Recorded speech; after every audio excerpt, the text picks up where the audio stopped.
Tough act to follow. Sorry, I got your girl. I traded you in. It's okay, Bob.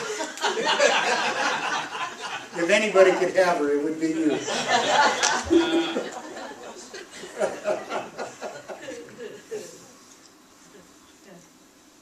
Mother goes in to wake up her son. Son, it's time to go to church. Oh, Mom, I don't want to go. Son, wake up, it's time to go to church. Mom, I'm not going, and I'll give you 2 reasons. What are they? Well, one reason, the people don't like me, and the second reason is, I don't like them. Son, you have to go to church, and I'll give you 2 reasons why. You're 59 years old. And you're the pastor. Huh? It is. Many times. I didn't see that one coming. All right.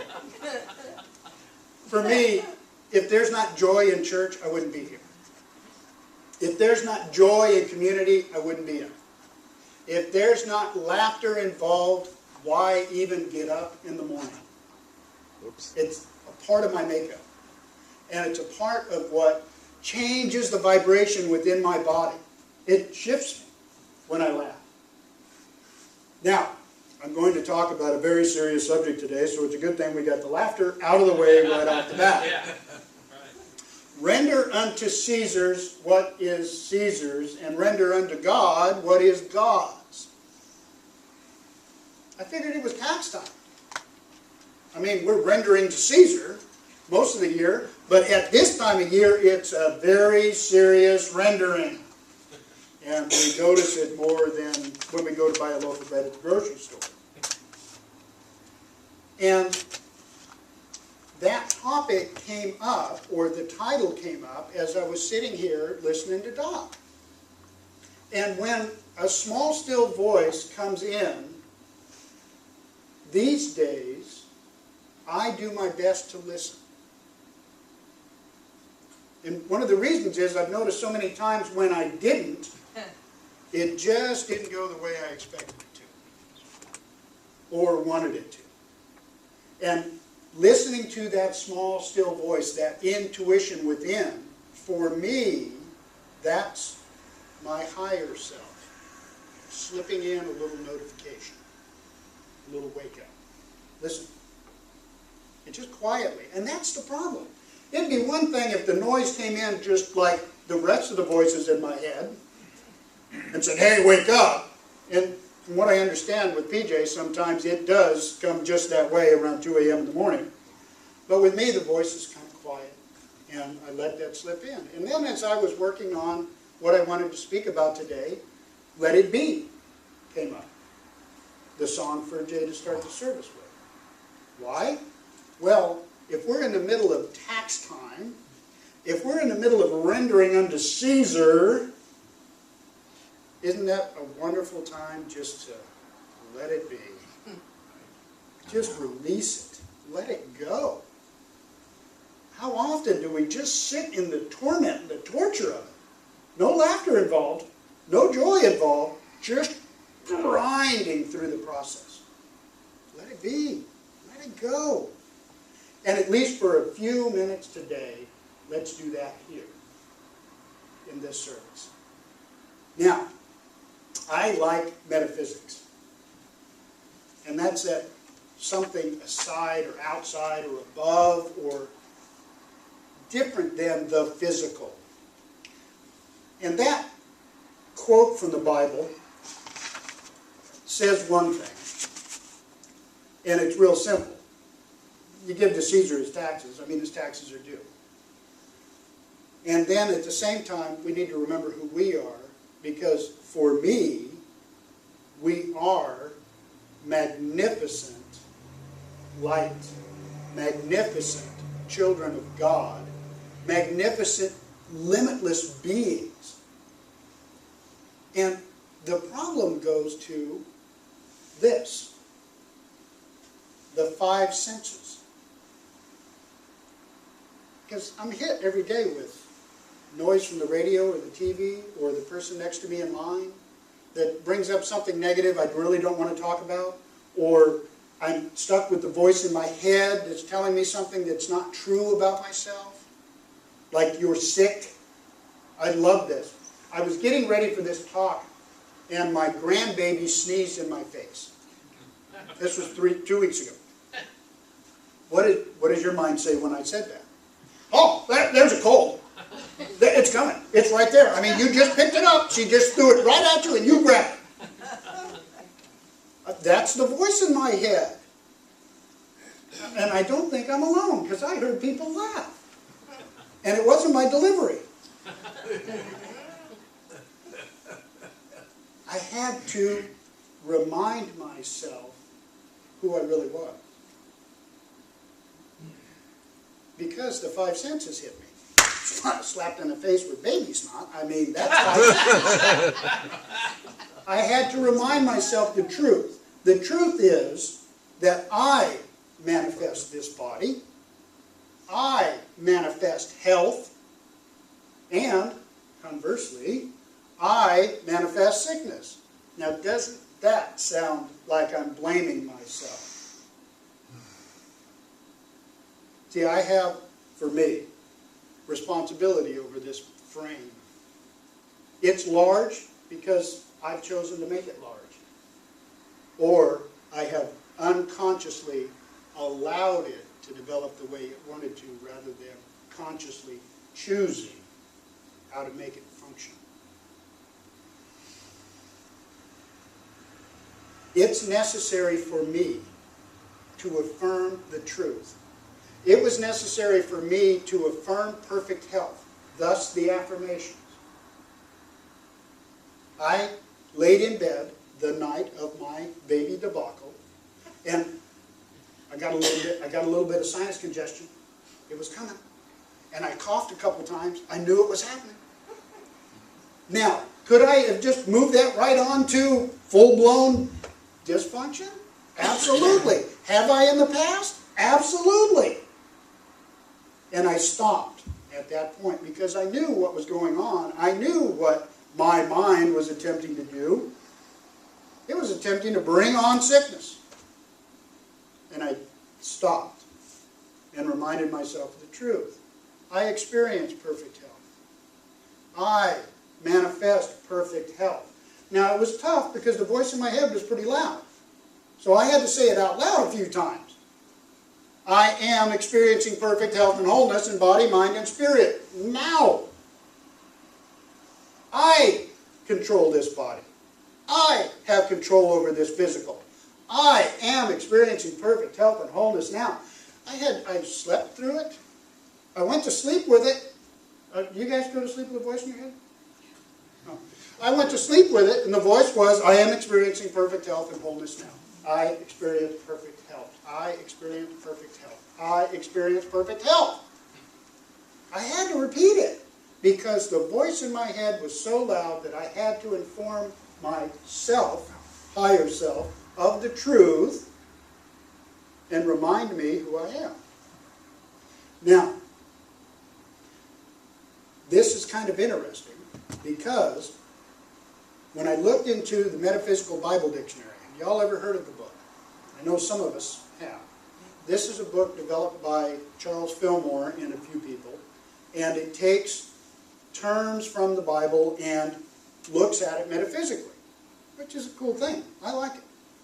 Now, Caesar was interesting. It says, in the individual consciousness, that's mine, rulership implies the joint activity of reason and will. Caesar. The Roman emperor. Therefore, refers to the personal self-ruling through reason and will, unmodified by spiritual love, mercy, and justice. Body, mind, and body as indicated by the world, enforcing all the faculties and powers to pay tribute to the carnal services. This is the natural attitude of the unspiritualized. In our individual consciousness, we must learn to render unto Caesar's what is Caesar's, and unto God what is God's. The outer as well as the inner man must be given proper attention. The real substance of life, love, understanding, and truth goes to build up and sustain the spiritual consciousness in mind and body. What that is telling me is that I can focus so much being Caesar, I can focus so much on the physical, on the body, on the outside, on the exterior, give that so much power that I miss the truth of my being, my basic foundation, my limitless self, that light of all, that flame of the eternal. And I focus on this outside stuff, and I say, well, this is real. I mean, lock on it. That's hard. That's real. And I confuse myself with thinking that that's what matters, is this stuff. And I forget to remember who I am. And I forget to focus on the true light of my being. And it's so easy to do. It's so normal. It's everyday activity. When I stub my toe, it hurts. And I know that that table's hard. And the reality is, not so-called reality, but the reality is that I'm limitless. I don't stop right here at this physical presence. And let me just for a moment bring this to truth for you. If you could close your eyes for just a moment and see yourself at the last trip or vacation you took. Last trip or vacation.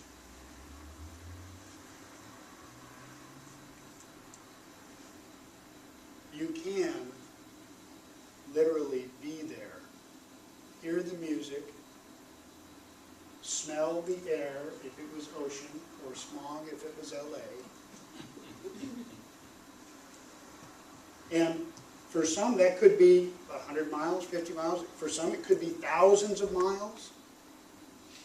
See, there's no limit to us. And let's take that one step further. Let's think just for a moment of the planet Mars. The big red planet. Can you see that? See, this is where the truth is. There's no limit. It's not limited by physical, and it's not limited by time. Because you know, you just went back to whatever vacation that was, and at the same time you went to a different location than you were sitting in your seat. If you actually took the time to invest in yourself to do that. So often, we get so busy in life. It's even really tough for those that are in the spiritual center. We get busy in life. Putting this place together, we got busy in life. My friend Nancy does the administration for the office. She gets busy in life, non-stop. And it's tough when we're busy in life to just stop for a moment and remember the truth. Just stop for a moment and look not only at who we are, but who you are. Not only who I am, but who they are. The Caesars out there. Now, what's interesting is in Science of Mind, the book, it's spoken a lot about oneness. One mind. Law, mind. One mind. One mind. That we're all an individualized experience of. You know what the way I like to put this? for me. For me, I like the God thing. I'm kind of partial to it. Because I've had it for a long time and I like using it, so it just fits me. For others, it's not.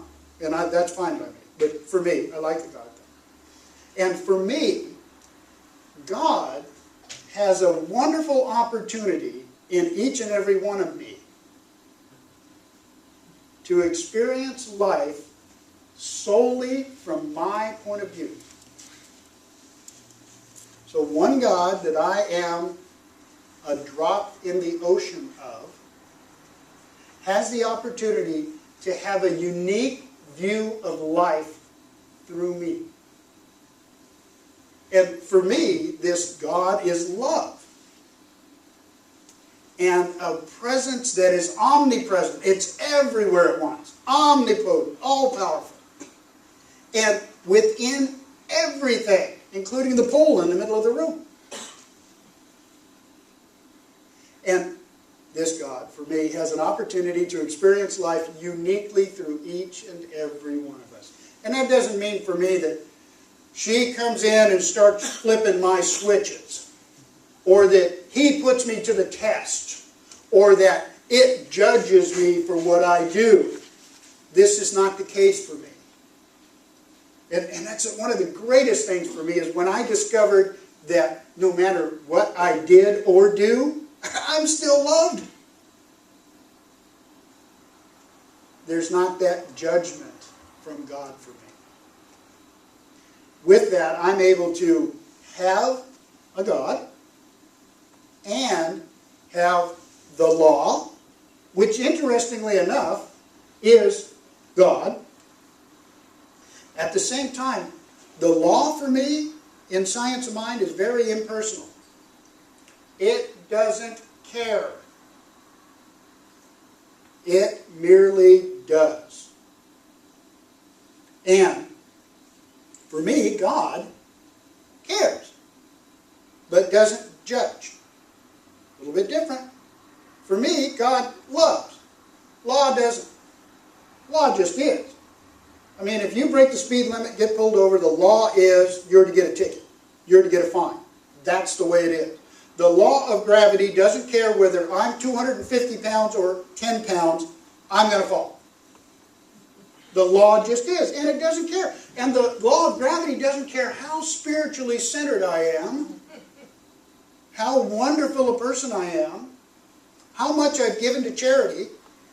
It just will slap me to the ground just as flat as a pancake as any other individual on the planet. Now, the great thing about that is I have an opportunity to use this law. I have an opportunity to take what is in the world. The law of gravity is used on a regular basis. And I have an opportunity to use the laws that for me are spiritual laws to develop who I am. And the way I do that is in mind and with word, because word has power. But really, really what's awesome is mind has power. And if I stop long enough to remember who I am and to use the tool that I've been graced with, the tool of thought, I can work to manifest what I want in my life. Now, I'm going to cheat and not use a name here.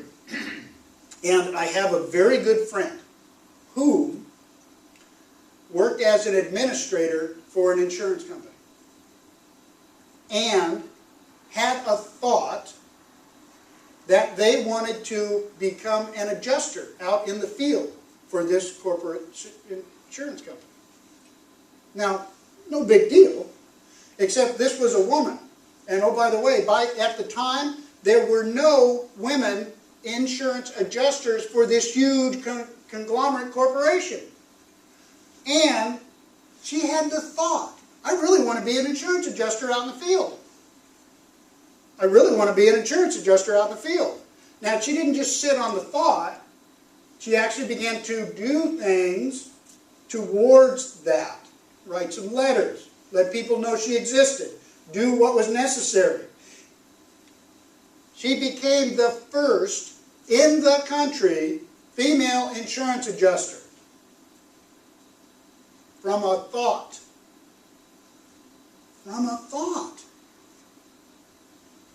I'm telling you, man, that's big stuff.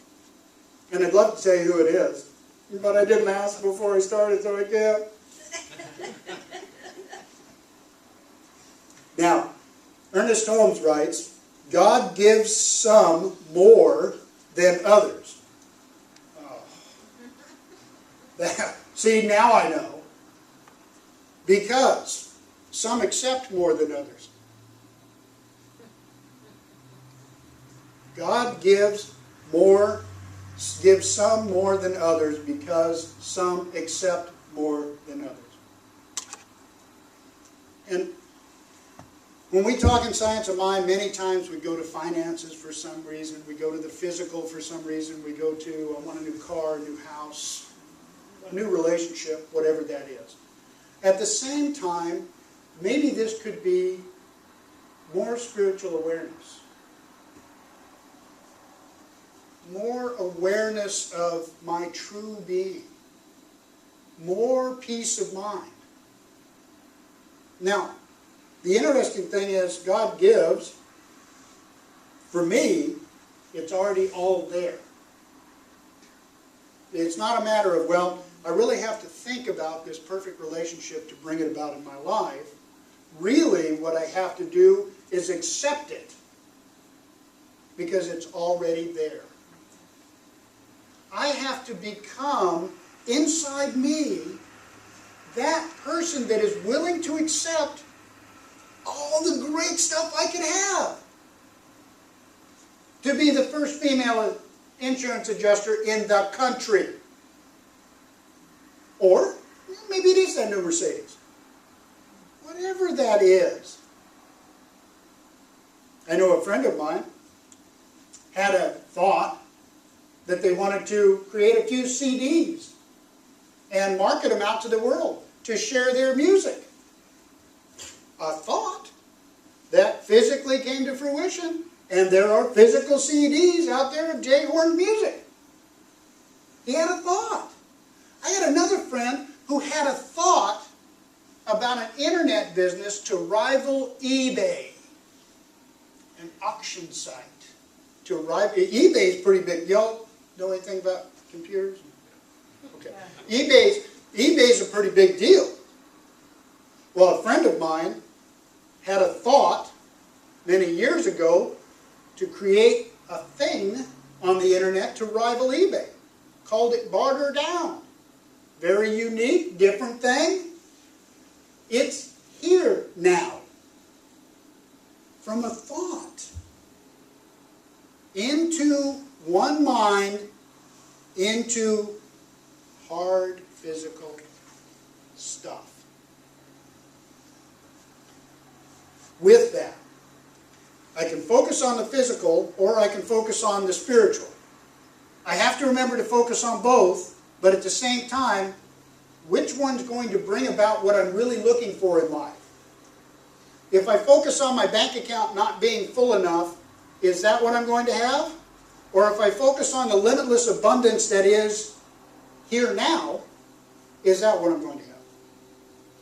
If I focus on the dis-ease in my body, the dysfunction in my body, is that what I'll have? Or could I focus on perfect health? See, one is in the physical, because I'll tell you what, when that thought of the cold came in, the physical manifestation started to happen, and I could have very easily fully manifested that into the physical. So that was there physically. I could spiritually begin to let it go. Begin to focus on who I am and begin to focus on the truth and to bring about the reality of perfect health.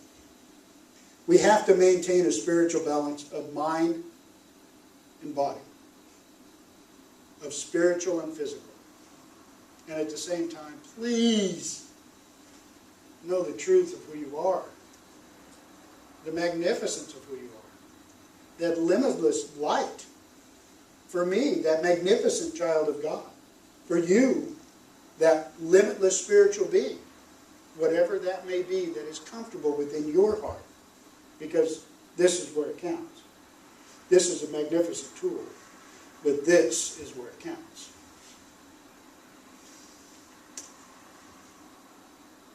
We're about ready to wrap up. A couple things from Ernest. Each soul must discover for himself that he stands in the midst of an eternal creative power which presses itself around its own thought and casts back to him glorified all that he thinks. Glorified all that he thinks. And especially when they're good thoughts. And if they're not, I mean, if they're really want to run that guy over because he got in my way, there's another thought that's going to follow right behind it. Guaranteed. Make it a good one. Make it a good one. Because this is where it begins. It begins in mind. This is where this center began. These chairs began. Where I began. As thought in mind. And if it's a good one, maybe it can manifest this center for you. And if it's not, that's fine too. Because back to it, the law doesn't care. It'll happily manifest junk just as well as it'll manifest magnificence. It's all up to us. It's all up to me. If we could, let's focus within for just a moment.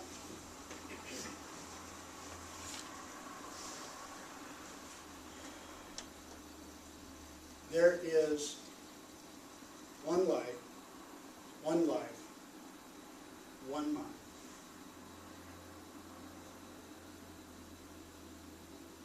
As individual expressions of that one life, we create.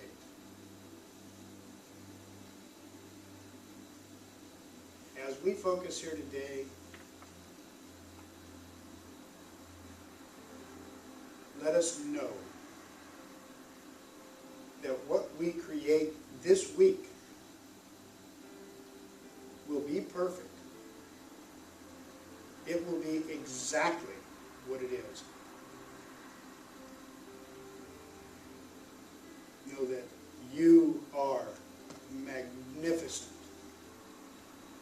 magnificent children of light and love.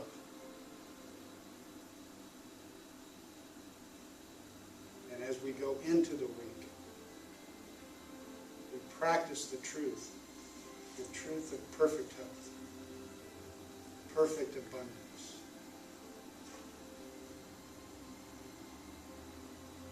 perfect love.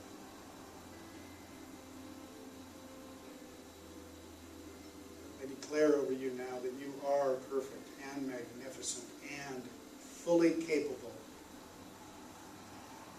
in all that you do. And so it is.